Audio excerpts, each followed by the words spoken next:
Hallo Leute, nachdem ich mein Video zum Balea-Niacinamid-Serum hochgeladen habe, kamen einige ähnliche Fragen auf, und zwar, ob es Unterschiede zum The Ordinary Niacinamid-Serum gibt. Und da das The Ordinary Niacinamid-Serum mit 10% Niacinamid mittlerweile als Dupe zum Balea-Niacinamid-Serum gehandelt wird, dachte ich, es wäre gar nicht mal so verkehrt, ein Video dazu zu machen, weil ich nämlich gar nicht finde, dass das Balea-Niacinamid-Serum ein wirklicher Dupe zu dem von The Ordinary ist. Dann hatte ich noch die Idee, 2 weitere Skincare-Produkte mit Niacinamid in dieses Video reinzunehmen, die unter 10 € kosten und die ihr auch im stationären Handel ergattern könnt. Falls ihr diese Idee genauso cool findet wie ich, dann lasst mir doch gerne ein Däumchen nach oben da.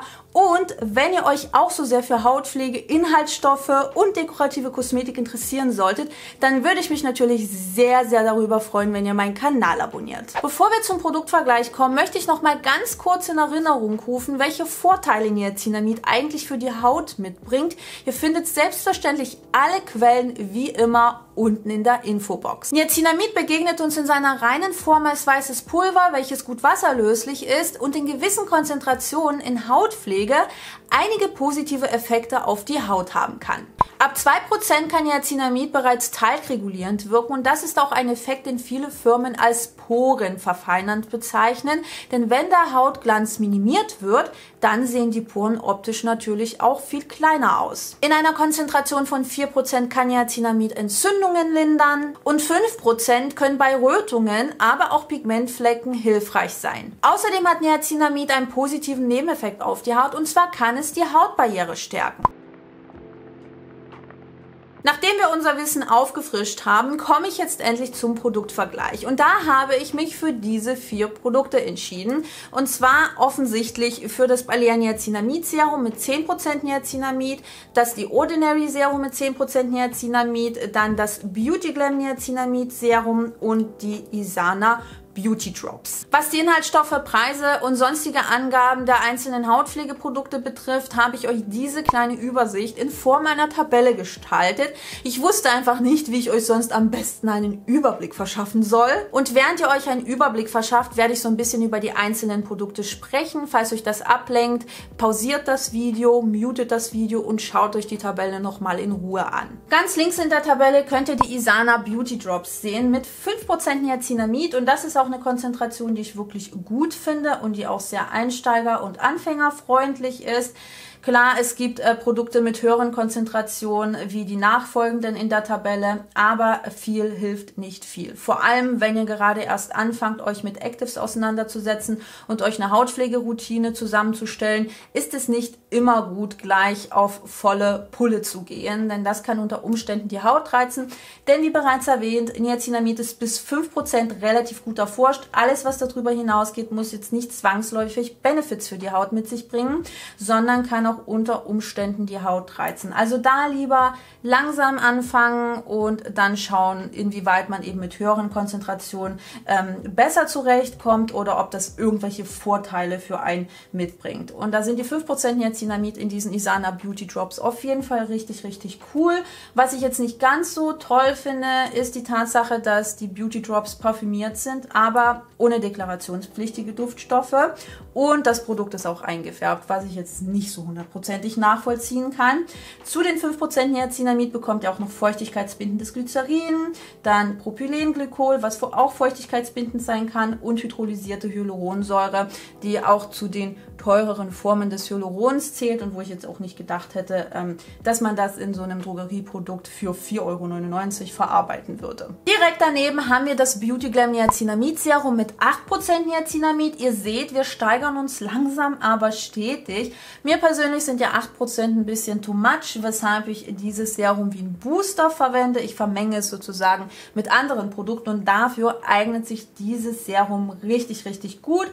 Hinzu kommen noch feuchtigkeitsbindendes Zink-PCA, Penthylenglykol und Betain, das Ganze für 9,99 € für 30 Milliliter und ohne deklarationspflichtige Duftstoffe oder anderweitige Parfümierung. Kommen wir zum Niacinamid-Serum von Balea. Hier bekommt ihr 10% Niacinamid, feuchtigkeitsbindendes Glycerin, Penthylenglykol, Aloe Vera Saft, Zink-PCA, Panthenol, reizlinderndes Allantoin und Natriumhyaluronat, komplett ohne Duftstoffe oder anderweitige Parfümierung und das für 4,95 € für 30 Milliliter.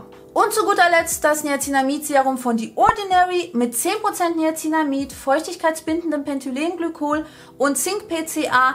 Auch hier das Ganze ohne deklarationspflichtige Duftstoffe oder anderweitige Parfümierung. Ich hoffe, ihr konntet euch einen guten Überblick verschaffen und jetzt würde ich euch noch mal kurz erklären, wie ich die Produkte verwende und warum ich nicht finde, dass das Serum von Balea ein Dupe zu The Ordinary ist. Die Sana Beauty Drops mit 5% Niacinamid kann ich tatsächlich ohne Probleme direkt auf meine Haut auftragen, egal ob morgens oder abends.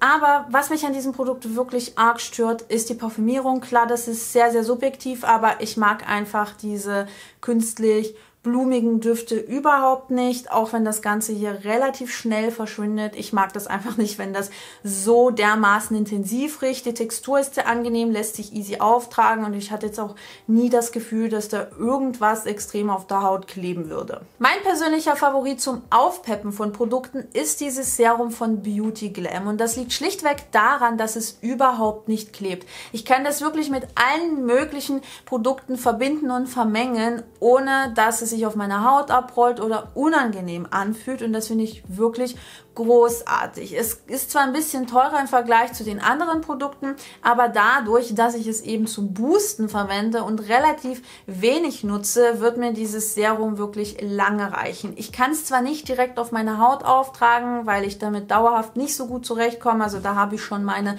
Erfahrungen mit gemacht. Alles, was oberhalb der 5% Niacinamid-Grenze ist, gefällt meiner Haut überhaupt nicht, aber wie gesagt, als Niacinamid-Booster ist dieses Serum richtig gut.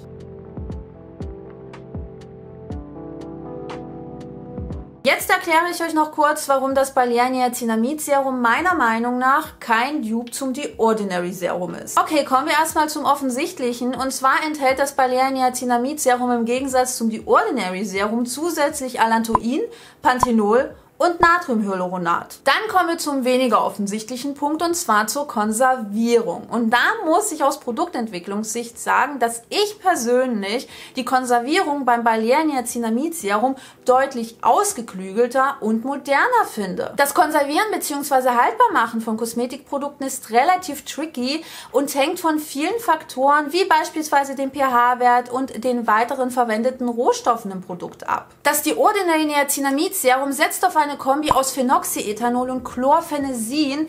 Zweiteres ist aber relativ oldschool. Balea hingegen setzt auf eine Kombi aus Phenoxyethanol, Natriumbenzoat und 2 Boostern, in diesem Fall Ethylhexylglycerin und einem modernen Komplexbildner. Eben jene Booster können dazu beitragen, dass die Einsatzkonzentration der verwendeten Konservierungsstoffe verringert werden kann. Das sind für mich persönlich die Gründe, warum das Balea Niacinamid Serum kein Dupe zum The Ordinary Serum ist, sondern eine gute Alternative. Was die Anwendung angeht, brauche ich glaube ich nicht so viel dazu sagen, weil ich ein komplettes Video zum Niacinamid Serum von Balea gemacht habe, wo ich euch auch gezeigt habe, wie ich so ein Produkt in meine Routine integriere. Also falls euch das interessiert, verlinke ich euch oben in dem i und auch nochmal unten in der Infobox und ganz genauso habe ich es auch mit dem Niacinamid Serum von The Ordinary gehandhabt. Und das war's schon mit dem heutigen Video. Teilt es doch sehr gerne mit anderen Menschen, lasst mir ein Däumchen nach oben da, wenn es euch gefallen hat und schreibt doch gerne in die Kommentare, ob ihr eines der Produkte bereits getestet habt.